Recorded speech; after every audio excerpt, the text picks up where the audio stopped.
Ieri già viernes, che stava e per me attività che sta caita a bodi Comissão Celebração de Dia Nacional, stava e festival di un canto, na nos himno e nos bandeira, de caso aqui organizar para Comissão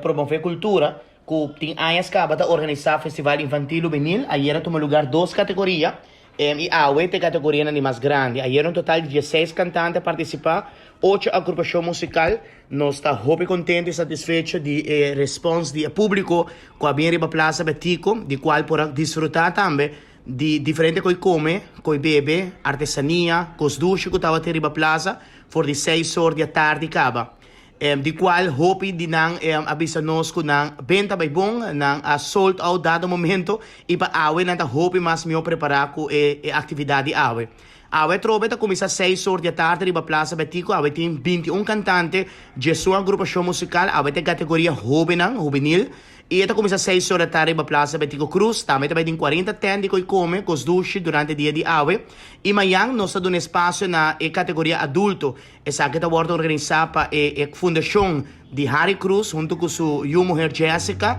que também tem anos com o festival aqui. Amanhã também tem um total de 22 cantantes, 12 agrupação musical, e esta começa às 6 horas da tarde na Plaza Betico. A atividade programada para terminar prometo que Jesus horas da noite, e amanhã, mirando que a luna está dia livre, e de que banda nós quer agradecer na turista que atraha para poder apresentar um bonito show arriba cenário e dois comissões organizatório que a percorrer passa que possível. O tour é patrocinador também, que ajuda nós no evento aqui, de maneira Ministério de Cultura, Comissão Celebração de Dia Nacional e também o NOCA e diferentes partners também,